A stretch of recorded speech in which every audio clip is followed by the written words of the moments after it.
increasingly central to Indian politics, and I'm putting it at the top of the Newstrack tonight. Fight over freebies escalates. Supreme Court asks, what is a freebie? Centre seeks regulation. Opposition says, can't curb welfare. Freebies face off. We have a power-packed show lined up tonight. Before that, here are the headlines. I'm tracking this. Showdown over Savarkar posters escalates after Shivamoga. Furor now in Tumkuru and Udupi. BJP MLA brands those who removed Savarkar posters as traitors.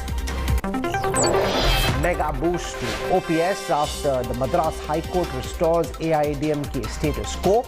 EPS takeover of the party stalled. OPS claims vindication.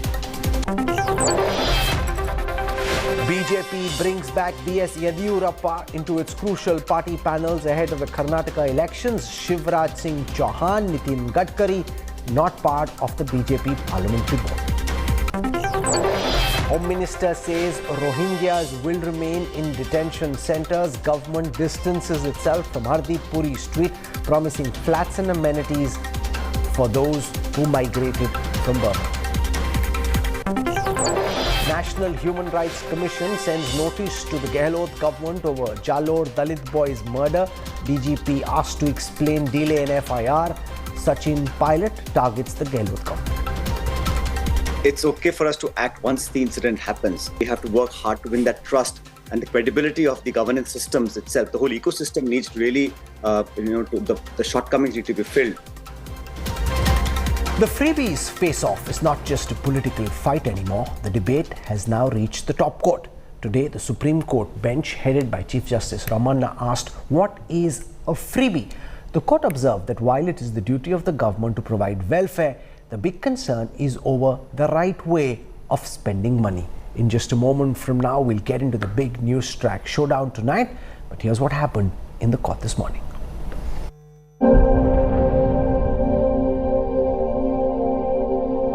What is a freebie?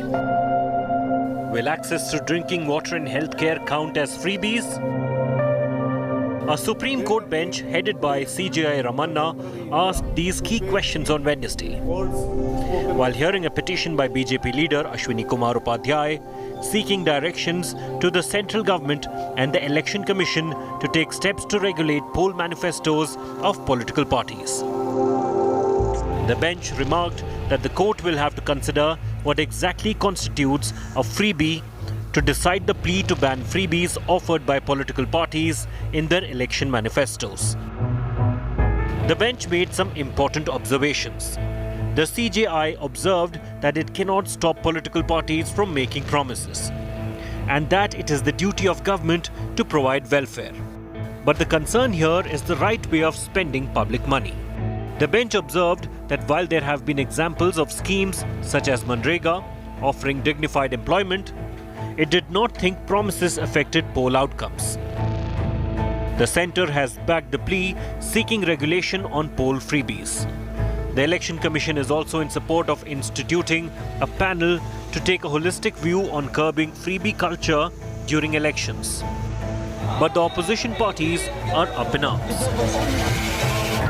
The Aam Aadmi Party has filed an additional affidavit in Supreme Court saying that poll promises are part of free speech. DMK too has moved application in the Apex Court saying that welfare measures are not freebies and that centre's tax and loan waivers should also be included as freebies then. Madhya Pradesh Congress leader Jaya Thakur has told the Supreme Court that freebies in elections are the responsibility of ruling parties to help the weaker sections of society. The Supreme Court hearing has been adjourned till Monday. But there is no end to the political fight over freebies. With Anisha Mathur and Ashutosh Mishra in Delhi, Bureau Report, India Today. The political fight over freebies is escalating after the Aam Aadmi Party, now the DMK and the TRS have also joined the case saying welfare schemes are not freebies. The opposition parties are accusing the centre of insulting measures for the upliftment of the poor by branding these as freebies. 18 साल से ऊपर की हर महिला को Political war over freebies gets bigger. 1000 रुपए हर महीने के हिसाब से उसके बैंक अकाउंट में दिया. Amid BJP's constant attacks, the Aam Aadmi Party has taken the fight to poll-bound Gujarat, where Arvind Kejriwal is testing waters this year. Free की रेवड़ी है कि अधिकार है. The Delhi Chief Minister is hard-selling his Delhi model in Prime Minister Narendra Modi's home state. Gujarat में पैदा होने वाले हर बच्चे को फ्री और अच्छी शिक्षा की गारंटी है. स्कूल को अगर फीस बढ़ानी है उसको सरकार से परमिशन लेनी पड़ेगी और किसी भी स्कूल को नाजायज फीस बढ़ाने की इजाजत नहीं दी जाएगी. Kejriwal's pushback comes in the wake of repeated attacks by Prime Minister himself on the culture of freebies. हमारे देश में मुफ्त की रेवड़ी बांटकर वोट बटोरने का कल्चर लाने की भरसक कोशिश हो रही है. ये रेवड़ी कल्चर देश के विकास के लिए बहुत घातक है. Prime Minister had also claimed that freebies are impacting India's dream of self-reliance. कोई भी आकर पेट्रोल डीजल भी मुफ्त देने की घोषणा कर सकता है.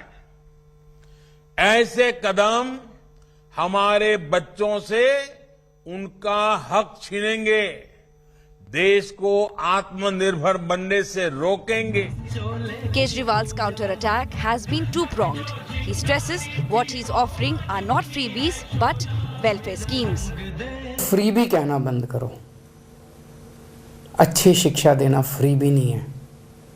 अपने बच्चों को अच्छी शिक्षा देंगे, एक टाइम का पेट भी काटना, एक टाइम की रोटी भी नहीं खानी होना, 130 करोड़ लोग उसके लिए भी तैयार हैं. Aam Aadmi Party also accuses the Modi government of loan waivers for corporates. Modi ji के दोस्तों के 10 लाख करोड़ माफ करके देश की इकोनॉमी बर्बाद क्यों की गई? मोदी जी के दोस्तों के 5 लाख करोड़ के टैक्स के माफ करके उनको फायदा पहुंचाया गया, रेवड़ियां बांटी गई और देश की इकोनॉमी का भट्टा बिठा दिया गया. आज भारत सरकार की हालत ये हो गई है कि उसके पास पैसा नहीं है कि वो देश के लोगों को सरकारी स्कूल फ्री दे सके. After Aam Aadmi Party, now other regional parties, especially in southern India, where welfare schemes are a critical part of governance, are lashing out at the Prime Minister. While Prime Minister Modi corners opposition states over freebies, the opposition claims that the BJP too offers freebies during elections.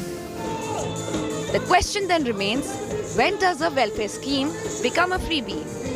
Bureau Report, India Today. Should freebies be regulated, and if so, by whom? Or should governments be allowed to spend any amount on public welfare or subsidy that they deem fit as long as they can afford it? Who decides what is a freebie, what is acceptable under the aegis of public welfare, economic order, social justice, and what is not, what is wasteful? The debate around freebies is increasingly central to Indian politics, and the tempo is being built up ahead of the big elections in Gujarat and Himachal Pradesh, where political parties are looking to make the debate over Revadis a critical part of the election narrative. Joining us on the Newstrack for this debate, we've got Narendra Taneja, leader of the Bharatiya Janata Party, squaring off against him. We've got Supriya Srinath from the Congress, and we've got Jasmine Shah, Vice Chairperson from the Dialogue and Development Commission, Government of Delhi. He's a member of the Aam Aadmi Party. I want to go across to Narendra Taneja first, because we are seeing whether it is the TRS government in Telangana, whether it is the DMK government in Tamil Nadu, the Aam Aadmi Party government in Punjab and Delhi, Congress governments elsewhere, the opposition is getting together to push back against Prime Minister Modi's ideas of Revadi and fighting against this freebie culture. Why do you, as a spokesperson of the BJP, believe that this battle against freebies is so important in Indian politics at this juncture? And how exactly do you define what a freebie is, and why is it problematic to you? Good question. You see, Rahul, India is a welfare state, and we are a mixed economy. I mean, it's nothing new for, since independence, government, both at the center and various states, we are spending billions on education and health and building infrastructure, and also coming out with schemes to protect the vulnerable sections of our society. That's our national duty. And, and that's, of course, if you look at our track record since we came to power in 2014, I'm talking of Prime Minister Narendra Modi government, we have done the maximum for the vulnerable section of the society. We have, come up with revolutions like, LPG cylinder and, LED bulbs and healthcare, health insurance, and the list just goes on and on. So we are all for taking care of the vulnerable society because we think that's our national duty. No, but let's take, for example, free electricity, which the Prime Minister and the BJP seem to think of as a Revadi or a freebie, which is a key part of what a party like the Aam Aadmi Party wants to promise, where they believe that giving 200, 300 units of free electricity is very useful for poor families. So who decides what is a freebie? One person's freebie is somebody else's economic welfare. No, that's precisely the point. The point is that, when it comes to electricity, good you mentioned it. You see, just look at the overall how capital intensive it is, to produce electricity, right from, sourcing fuel to making it available to the consumers. We have done in electricity, for instance, the LED revolution, and that we are saving crores every hour. That's the way to do it. Instead of saying that using it as a kind of this thing, all right, you give me vote and this is what I'm going to give you. For completely ignoring the economics of it, both at the national level and also at producing. And one state, like in Uttar Pradesh, Akhilesh Yadav, Samajwadi Party in the last election went even further. He offered free petrol and CNG. And that's completely ignoring the fact that we import bulk of our petrol, crude oil and natural gas. Completely. So what the Prime Minister is referring to is Revadi. Revadi means when you offer something which against the welfare of the same people, the economic prosperity of the same people you are targeting. You are doing that, ignoring the economic fundamentals, ignoring their own welfare, ignoring the fundamentals of economics, and in the process expecting that I'm giving something and in return they will vote me. So that's kind of offering bribe, if I may use the... So Revadi and Jasmine Shah, the charge against the Aam Aadmi Party and Arvind Kejriwal is that you are trying to bribe voters, that parties like yours, by offering free electricity, etc., are giving these Revadis because in a state like Gujarat, you have no real claim against the BJP. By offering these freebies, you are trying to bribe voters into voting for you, and this is very dangerous because I have data from different states. Take Punjab, for example, which is teetering on financial stress. 53.3% is the current level of the debt to state GDP ratio. So if you already have a 53% debt as a percentage of gross state domestic product, that's a very high level of financial stress a state like Punjab is on. Instead of cleaning up the finances, making states more financially viable, in a bid to expand your footprint, you are taking Indian politics on a dangerous path. Rahul, let's first ask the question, how did a state like Punjab, the most prosperous state in the 80s, which had the highest per capita income nationally, today has become one of the bottommost states? How did the 3 lakh crore debt come? It was not because Aam Aadmi Party came to power.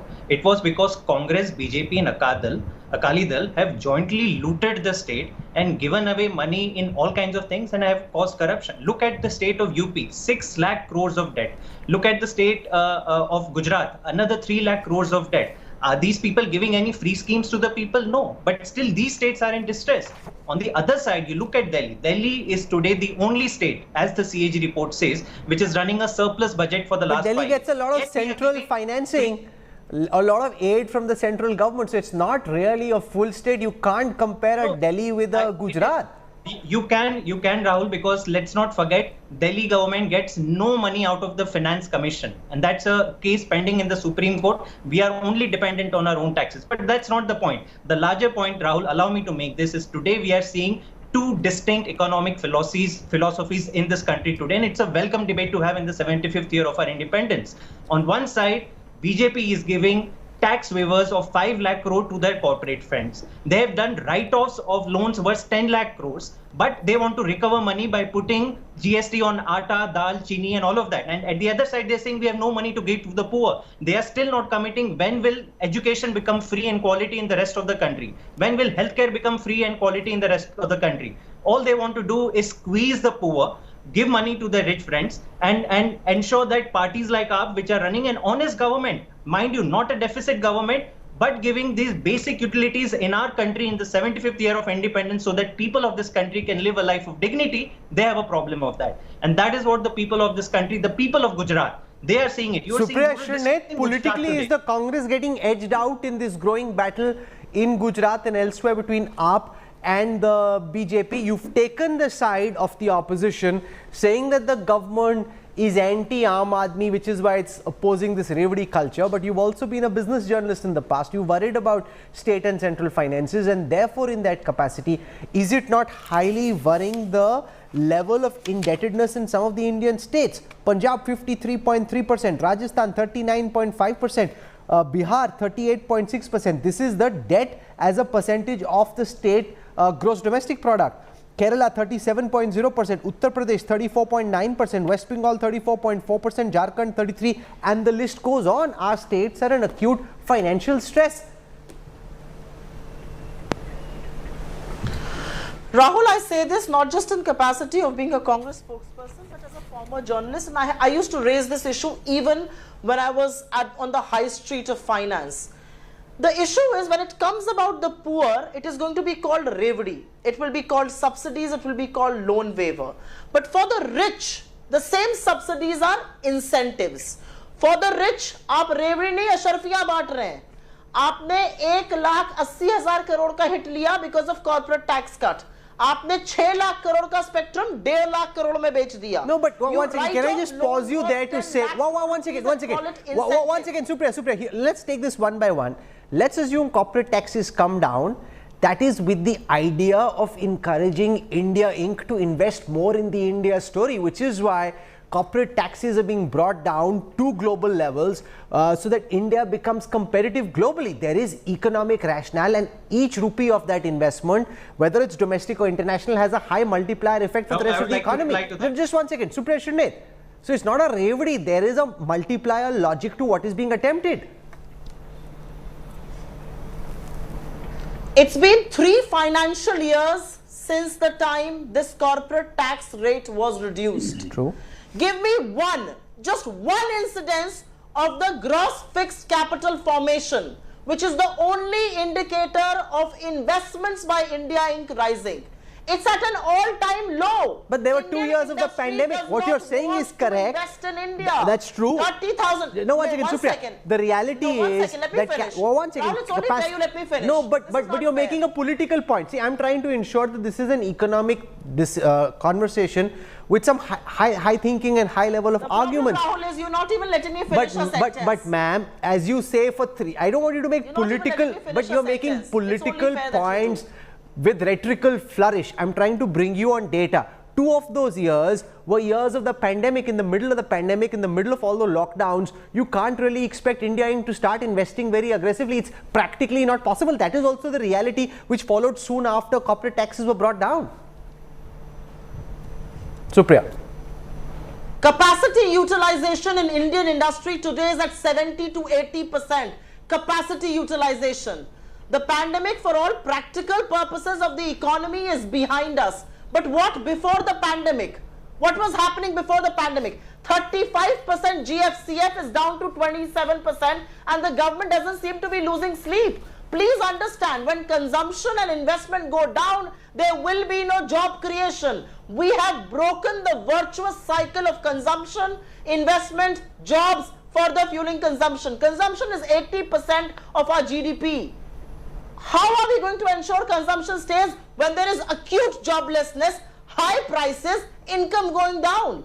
I am sorry, I am not rhetorical. I am stating economy 101 very simply. You have broken the virtuous cycle of consumption, investment and jobs. You do not want to incentivize people to consume more. You do not want to put the money in the hands of the poor. They do not have excess income to raise demand. There will obviously be low investment. The needle on investment did not move a single inch with the government's corporate tax cut. But that's not the point. The point here is India is a welfare state. 83% of our people have lost wages. There are 23 crore people pushed below the poverty line. Are you telling me the government can look any other way? And my problem is this whole debate is centered around fiscal implications the moment you talk about the poor.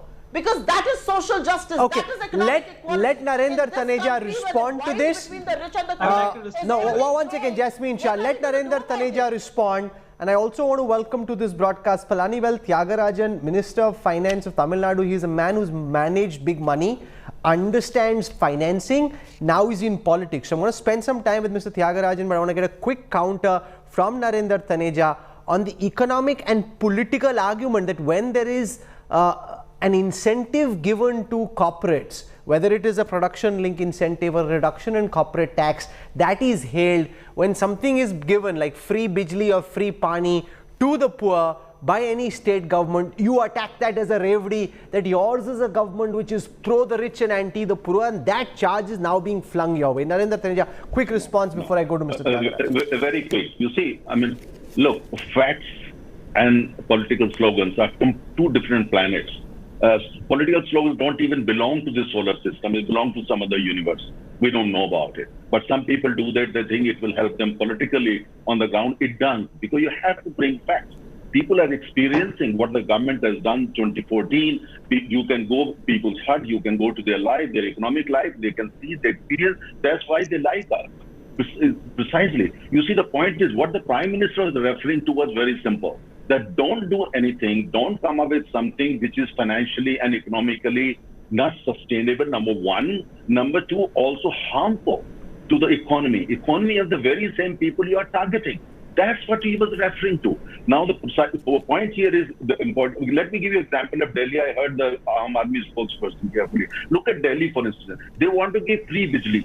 But why don't they use money? Why don't they use the same money to boost production, to invest more in, producing more electricity in power plants, in solar, in wind powers, and so on and so forth, wherever in the country? Okay. And then bring that money or bring that capital for the welfare of the people. Stay with me. I'll come back to you in a moment. I want to go across to PTR. Mr. Thiagarajan is a man who in his private capacity, in his initial capacity as a private investor, spent a lot of time looking at financing and also probably complaining about what was wrong with the way politicians used to run finances, and now finds himself having to manage public finances as the Finance Minister of Tamil Nadu. Data suggests, and I'm not just talking about Tamil Nadu, I'm talking about the country per se, that state after state in a very acute level of financial distress, states like Punjab, Rajasthan, Bihar, Kerala, Uttar Pradesh, West Bengal, where the debt to state domestic product ratio is in the early 50s, late 30s. This is deeply problematic, and in the midst of all of that, Indian politics finds itself in a raging debate about freebies. What is a freebie? Who defines what is a freebie? Who regulates? Should freebies be regulated? And if so, who should regulate those freebies? Mr. Thiagaraj, welcome. Thank you. Actually, if you don't mind, I'll step back a bit. This debate has already occurred once when the 15 Finance Commission's terms of reference were put out.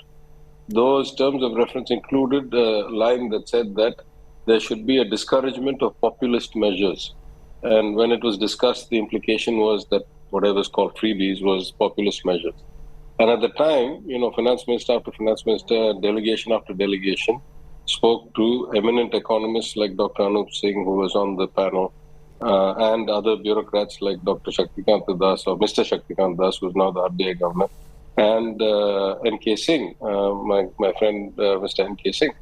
And we asked the same question. We said, how do you define what is a good freebie, what is a bad freebie? I'll send you a clip later if you want. I have gone through an extensive analysis of schemes that were given for free, all the way from something like free food in schools and free laptops to students, all the way to what I consider the most extreme kind of waste of money in the name of a freebie, which is 25,000 rupees per woman which is 50% discount on buying two-wheelers. So, of course, there's a wide range of programs. And then there's nuanced ways to look at it. Is it accretive? Is it an investment in human capital? Is it a risk mitigator? Is it something that will not stoke inflation? So there are many nuances to it. What I'm surprised about at this point is just two things. One, on what basis is the Supreme Court the arbiter of how the money is spent? There's no place in the Constitution, not only in our Constitution, in almost any democratic constitution. There's no place where the Supreme Court gets to decide or any court gets to decide how the people's money gets spent. That is the exclusive domain of the legislature of elected people, whether that is Congress in the United States in the presidential system or the parliament in the UK or the legislatures in the states. So my first question is, why is the Supreme Court in this debate? The second question I have is, if this is such a bad thing, why was the Honorable Prime Minister, the man who flew down from Delhi to Chennai to inaugurate the 25,000 rupee per scooter scheme for the ADMK government, in my opinion, the simple worst freebie that existed in the entire history of Tamil Nadu.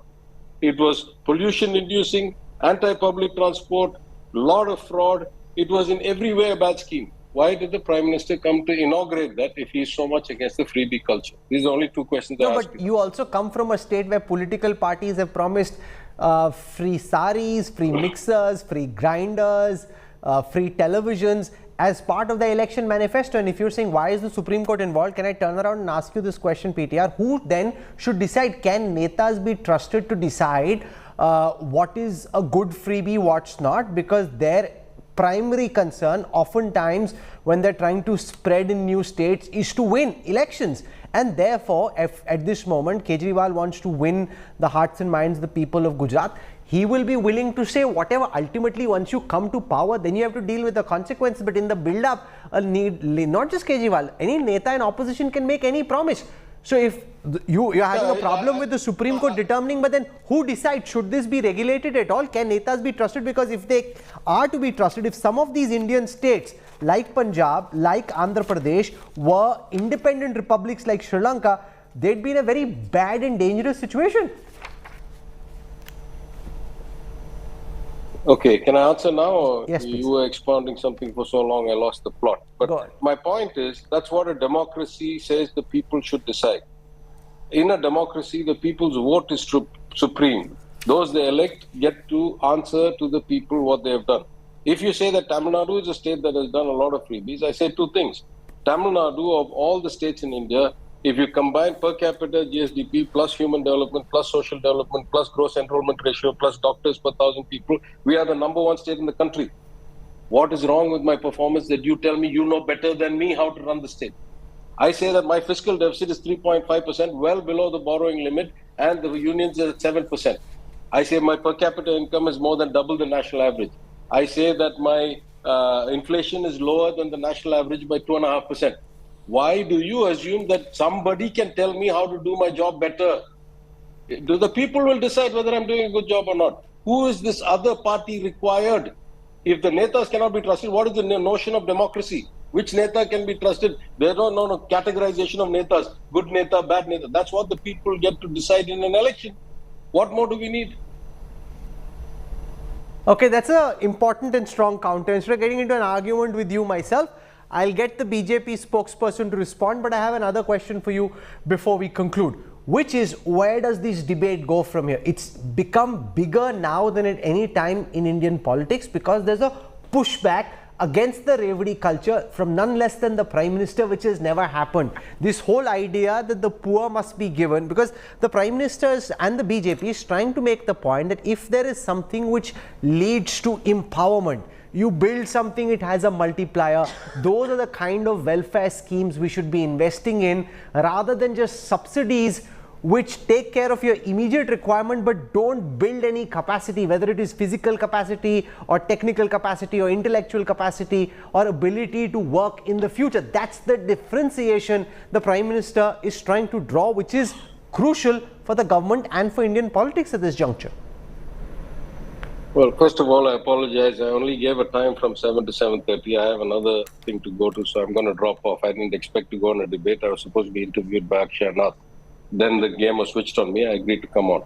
I'm just going to make the point. Yes. Either you must have a constitutional basis to say what you're saying, in which case we all listen.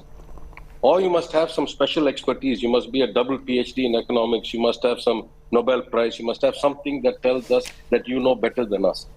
Or you must have a performance track record that shows that you have grown the economy wonderfully, that you have brought down the debt, that you have increased the per capita income, that you have created jobs. Then we say, oh, we listen. When neither of these is true, why should we listen to somebody's view? What makes that the gold standard? What makes that the word of God? I'm a believer. I believe in God. I don't believe that any man is God. Why should I take somebody's perspective? The election gave me the right to do what I'm supposed to do. My chief minister gave me a job to do. I'm doing it well. I'm outperforming the union government by a lot. I guarantee I'll continue to do that for the next 3 years. We are huge net contributors to the union exchequer. Huge. 1 rupee goes from us, we hardly get 35, 33 paisa back. What more is it you want me to do? Why should I listen? On what basis? Do you have a constitutional basis? No. Are you a financial expert? No. Do you have a Nobel Prize? No. Have you performed better than us? No. On what basis should I change my policy for you? Is this some like extra constitutional diktat that's coming from heaven? What are you talking about? Okay, you put up a very spirited defense of the manner in which Tamil Nadu is being run at this moment, and also the way opposition parties see this. I didn't want to drag you into a debate, so I'm going to thank you for the time being, but we will build on all of what Palanivel Thiagarajan said, and he said multiple things. So Narendra Taneja, your party has won no PhD or has no Nobel Prize in economics. You don't have double PhDs. Why should you determine what other state governments can do? Why should they listen to you? Well, during Margaret Thatcher's time, the UK economy did very well. During Reagan's time, America's economy did wonders. Neither of these leaders, had Nobel Prize. Mr. Thiagarajan, I listened to him. I listened to him earlier. I mean, he comes with a good background.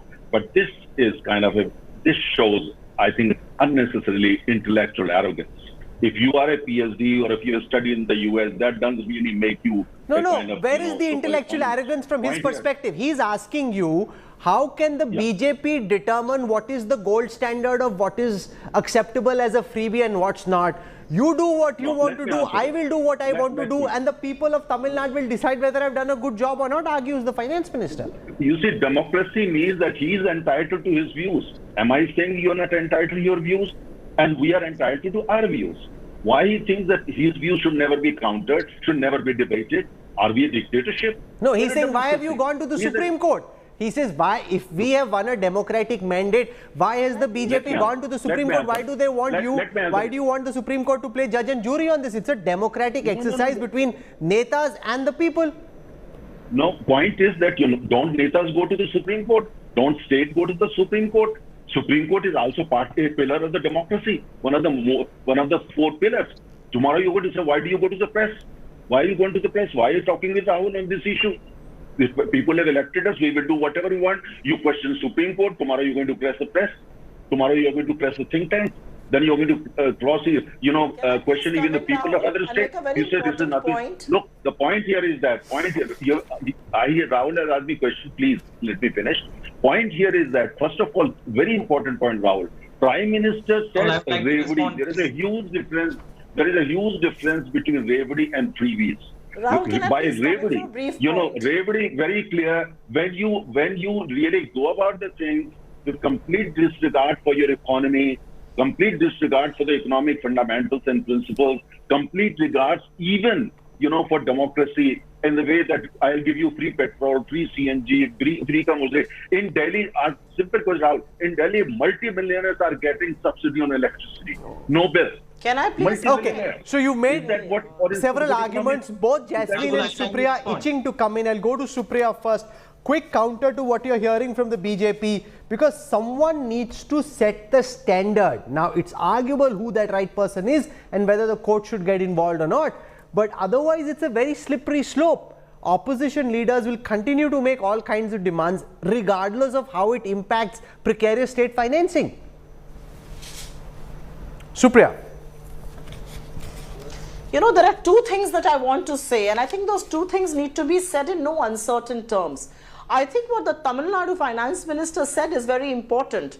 He's not questioning your right to raise an issue. He's questioning your track record to raise it. What is your track record? Your track record is that India is battling with high prices. India is battling with unemployment. India is battling with an economy that is completely ruined. India is battling with an economy where MSMEs are shutting down by the day. India is battling with creation of monopolies. And I think that's the point that he's trying to make. And I second that point, that your track record has to be better than that to start preaching. The other thing that I want to say is, for an average taxpayer of this country, I believe everybody pays taxes because indirect taxes are levied on every single individual of this country. But for the direct taxpayers, Rahul, people like you and me are paying 30% taxes. Actually, a little more with surcharges and all of that. Why should corporates be made to pay only between 15 to 22%? With what right has that been reduced? And just to set the record straight, because you intervened when I was earlier talking, corporate tax collection has actually fallen from 5,56,000 crore to 4,57,000 crore. And you are telling me that this was a great move? Absolutely not. We are being burdened with high taxes. The poor are being made to pay more by increasing GST on essential food items. रुपए का दाम, दूध का दाम 2 रुपए litre बढ़ गया है. उसके बारे में बात नहीं करेंगे. But they will come here and preach on Revadis. Ashrafia बांट रहे हैं आप, रेवड़ी नहीं बांट रहे हैं. रेवड़ी गरीब को देनी जरूरी है. और एक अंत में but let's take for example once again. Otherwise you have said too many things. I come back to you in a moment. 1 second. I come back to you in a moment, but let's take for example just 1 second, Rahul. Please let me make this 20 seconds. Okay, 20 seconds. Point. Okay. Rahul, 10-second point. Please allow me to make this. 10 seconds. When the Prime Minister of this country gets up and says, free में ration, free में vaccine, वो क्या है? आपने ration के झोलों पर अपनी तस्वीर क्यों छापी इलेक्शन में? ये आपका काम है करना. अगर विश्व में महामारी आएगी, you must give people ration. You must provide for vaccination. वहां पर मुफ्त सेल्समैन बन जाते हैं आप. ये किस तरह की बात है? आपके सांसद खड़े होकर कहते हैं फ्री फंड का खाना खा रहे हैं गरीब. आपके घर से आ रहा है ये खाना. Okay, Jasmine Shah, I was in Gujarat recently, and when you speak to voters there about the AAP campaign, it's largely about freebies. Each time Kejriwal goes there, he announces a new freebie. So the sum and substance and the central point of your campaign are the multiple freebies, and that is what you're promising to the voters. So the BJP will say, surely this should not be the way of trying to win an election by promising freebies en masse. There has to be some sense of responsibility. It will get you crowds. It will probably make you more popular than you were otherwise, but it will also be financially ruinous. Rahul, I'm sorry if you are hearing what the BJP netas are hearing, because the people of Gujarat are hearing that here is a political party which is for the first time saying that we will fix your government schools, we'll provide you high quality education free of charge till higher education, we'll provide you high quality healthcare. In the remotest of Gujarati villages, we will provide you high quality basic services. That is the message to the people of Gujarat. Some free welfare programs are part of that promise. But I would like to make a larger point, which is the BJP going to the Supreme Court asking for a committee shows their contempt for democracy. I fully stand by what the Tamil Nadu minister said, that today if you are saying that people of India are not smart enough to know are these good policies or bad policies, sorry, you have a contempt for democracy. This were the same arguments made when India became independent 75 years back. It was a largely illiterate nation. People around the world were saying कि ये लोग कैसे चुन पाएंगे? How they don't even have a mind of their own. India stuck and became a strong democracy. You know, a few years back, women were not allowed to vote in many parts of the world. Many races were not allowed to vote. So this shows that contempt for the people of the country. If you are saying that you are wiser than the masses who have actually elected you. So what are you really saying? Get your idea and your truth straight. Allow the people of the country to decide whether giving money to your rich friends. If I get you to respond to what Jasmine and Supriya are saying, you know, the opposition is essentially questioning, who are you to tell us what we can and cannot do? It's a pact between us and the voter. It's our responsibility to govern and deliver, and if we fail, we are out. You can't tell us what's right and what's wrong. Let me answer it. Mr. Thiagran raised a very interesting point. I mean, he talks about his GDP, he's talking about the GDP of his state, he's talking about unemployment, he says we are among the best, or we are probably the best man in the state in the country. Very good. Congratulations if that's what you are doing. But the point is, when Hyundai comes to Tamil Nadu with billions of dollars of investment and make Tamil Nadu a major hub of his car for export to even to the developed countries. Are they coming to Tamil Nadu or they are coming to attractive investment policies of the government? No, but he also asked, why did the Prime Minister go and inaugurate a scheme where the AIADMK government was giving free scooters? Very easy. Point is that, going to inaugurate, if a leader goes to inaugurate, or that's a totally different thing from launching a policy. We didn't launch the policy there. You have to be, if you are invited, you're polite, you go because you have some relation. But surely you think it's a good idea, otherwise you wouldn't show up. Number two point. Today, if India is today the what argument is this? Hottest investment destination is thanks to our policies, not the policies of Tamil Nadu. This is challenge and what to acknowledge. Now the point is, my friend from the Aam Aadmi Party says the Prime Minister said, Mufat. Prime Minister never says that. When did the Prime Minister say that? Point is, when did you see the Prime Minister saying, "Humne LPG is a revolution"? The entire world is admiring. No. Let's have a civilized debate. I appreciate. No. I don't get it. No, I can't allow this to degenerate. Plus, I'm also running out of time. I'm running out of time. Please have a civilized debate. Now, my last point is, the point is that, what the Prime Minister talked about, Revadi, is a very important thing for the overall economic health of this country. And for these states also, which are run by other political parties, including Congress, DMK, Aam Aadmi Party. Don't play with the economic fundamentals, economic principles. Can I please come in? Don't try to exploit the economic ignorance of the ordinary person. What they're trying to do is exploit Rahul, the can I please come in for a minute? Okay, I'm out of time. Take them for a ride. Don't do that.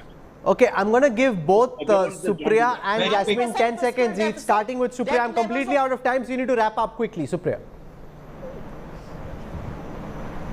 Almost close to 9% fiscal deficit, growth rates plummeting, unemployment high, 156 lakh crore worth of debt. You believe we are on sound economic fundamentals. Your finance minister says महंगाई है नहीं. The RBI governor on the same day says we are grappling with uncontrolled inflation. That is the reality, sir. Okay, Jasmine Shah. Smell the coffee. Every single BJP state is today running a deficit budget. 30,000 crore is the deficit in Gujarat, 60,000 crores is the deficit in UP.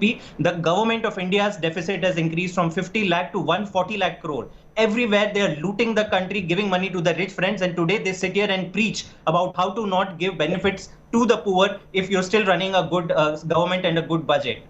Okay, I'm looking at the DMK manifesto for the 2021 assembly elections in Tamil Nadu.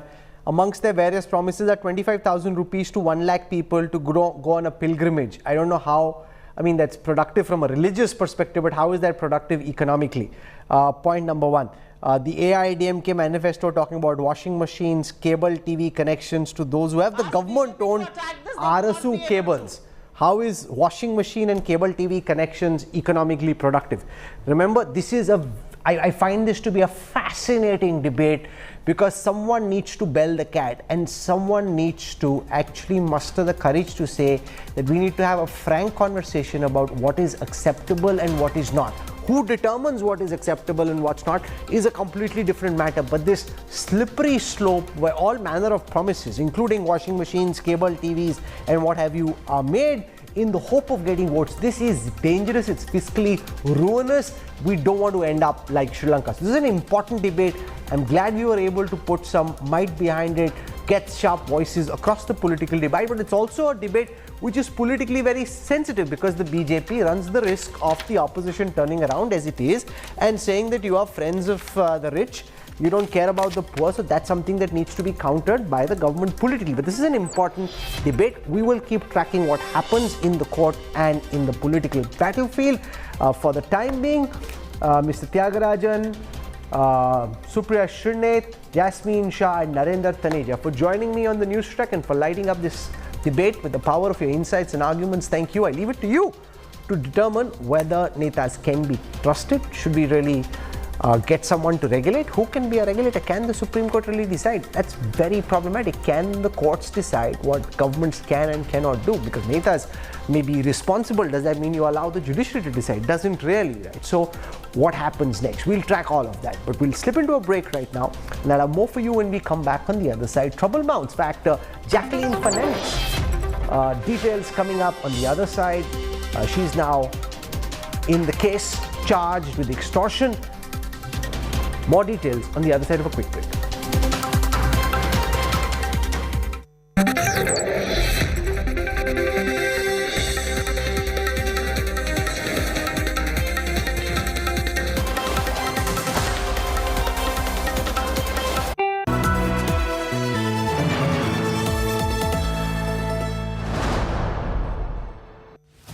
Become the next Prime Minister? Who is the best performing minister in the Modi government? To know the answer of several such other questions, read the latest edition of India Today's exclusive Mood of the Nation poll. Subscribe to India Today magazine now.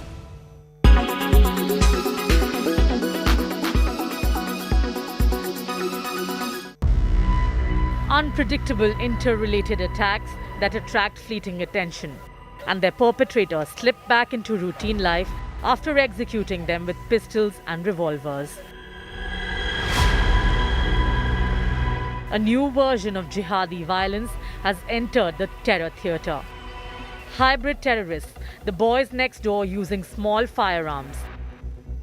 The radicalized local youth picking up the weapon from villages up in the mountains pose a new challenge to security forces in the Kashmir Valley. New tactics like hybrid terrorist, narco terror, all sorts of new experiment of ill design, enemy been doing, enemy is doing, be it JNK police, CRPF, army and BSF. Jointly, we are fully prepared to tackle any sort of new experiment of enemy. Small weapons, mostly pistols, making their way from Pakistan and into the hands of hybrid terrorists. 9 people killed in 22 days in shoot-and-scoot attacks. Around 160 terrorists estimated to be active in the valley. Among them, 70 are local and 90 foreign from across the border. And hybrid terrorists number at least 50. With the crackdown on separatists, the recent sentencing of Yasin Malik, and the centre's move to restore land of Kashmiri Pandits, security sources say terrorists seem desperate to make their presence felt and the assailants choose soft targets. A bank manager, a school teacher, labourers, terrorists carrying assault rifles, terrorists laying siege of prominent locations, all look distinctly out of date. Hybrid terrorism makes do with lighter infrastructure and sitting duck targets. But that doesn't mean conservative terrorism has completely vanished. Despite the ceasefire agreement between India and Pakistan, around 200 terrorists are waiting across the border to infiltrate in Jammu and Kashmir. And they are waiting to launch this side. So far, 21 foreign militants have been killed. Security forces along the LOC on a high alert against potential infiltrations from the Pakistan-occupied Kashmir. More than 150, 170 terrorists waiting to infiltrate. We are keeping tab on all sorts of development, BSF and army. And we are alert, we are confident that no ill design of enemy would be successful. The hybrid version of terrorism has added to the security scare in the valley, aided and abetted by a hostile neighbour. With Kamaljeet Sandhu in New Delhi and Manjeet Negi in Baramulla, Bureau Report, India Today. The wholesale price-based inflation eased to 13.93%.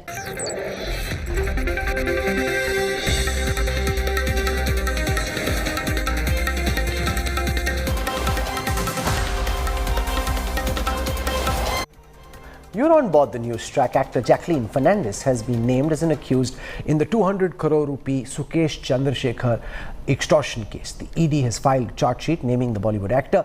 The probe agency says that Jacqueline knew about Sukesh's con and that she benefited directly from the extortion racket.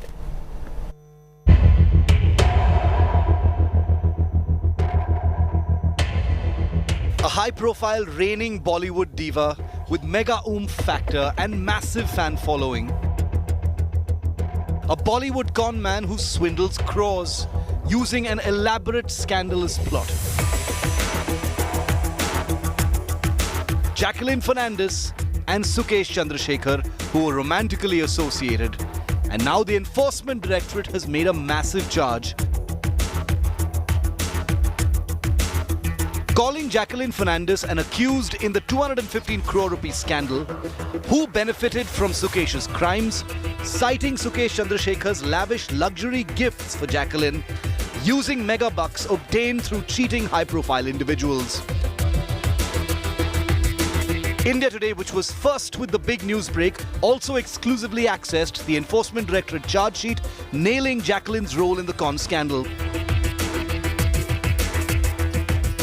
The Enforcement Directorate has painted the Chitya Kalaya actor as a willing accomplice of the con man, who benefited from Sukesh's ill-gotten wealth, knowing full well that the con man was using criminal methods and extortion.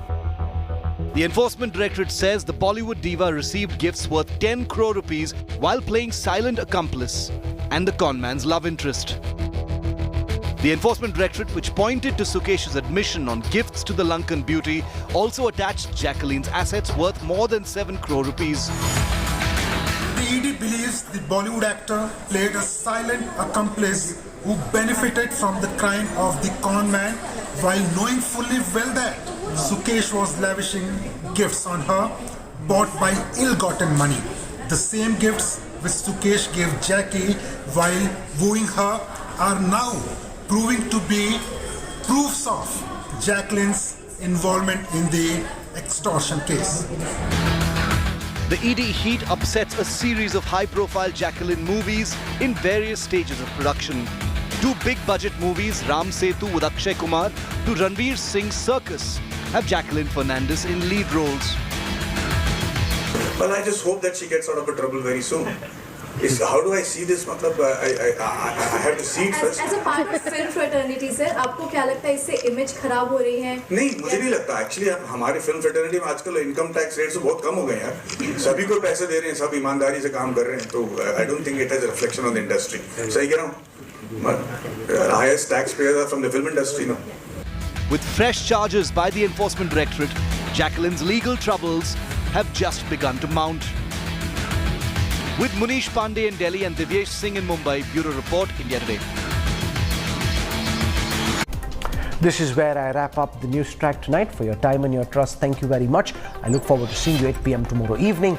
Till then, to all of us here, goodbye, good night.